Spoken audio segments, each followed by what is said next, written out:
In news from Jamaica, Monday, May 23rd was celebrated as Labor Day. This year's activities were held under the theme, Keep It Clean for Health's Sakes. Candice Ming has the details. In excess of 800 projects were registered this year with the National Labor Day Secretariat. But while many got some support from the government, only one was selected as the national project. In response to the Zika virus and the threat that it poses, the target of the national project was the place that has to date recorded most of the Zika cases in the country, Portmore. The project was to rid the municipality, particularly the constituency of East Central St. Catherine, of mosquito breeding sites. The communities of Gregory Park and Newlands, which boasts large drains with still water, were the center of focus. Meanwhile, over in the old capital, Spanish Town, residents took to the streets to repaint faded pedestrian crossings. In Kingston, the community of Tivoli Gardens staged a massive cleanup campaign. Activities ranged from painting sidewalk walls to brightening the mural at the community center. Councillor for the division, Donovan Samuels, gave CEEN the details. We basically clean up the community. We clean up the community to get rid of all the old junks, the debris around the place that may harbor mosquito breeding. Everybody is now aware of the effect of Zika.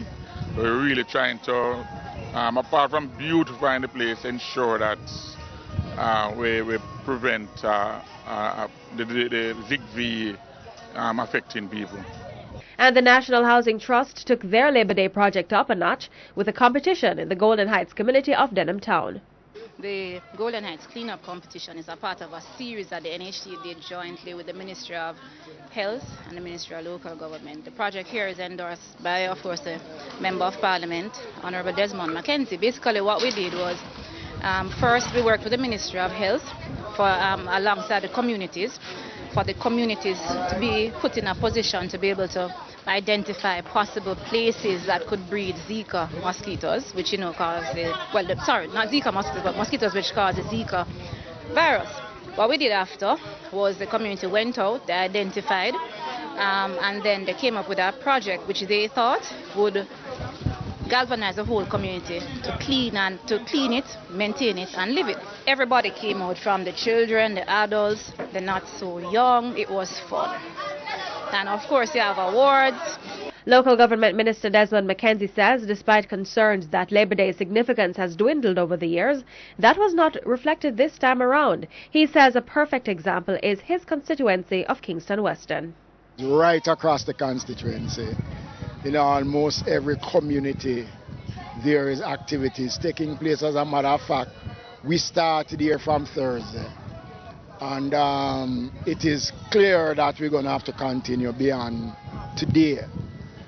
The response in the corporate area in terms of Labor Day projects is very good.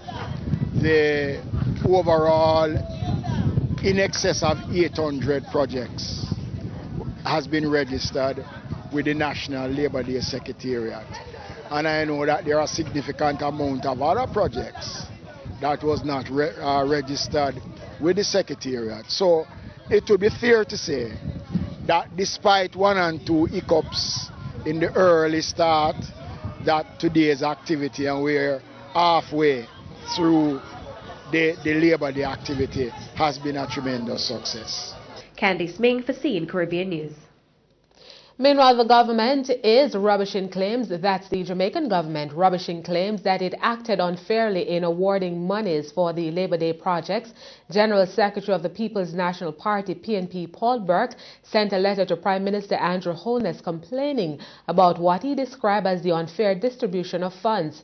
According to the PNP, opposition members of Parliament were given $600,000 per MP, while government MPs received more than $1 million. However, local government minister Desmond McKenzie, in an interview with CEEN News, dismissed those claims.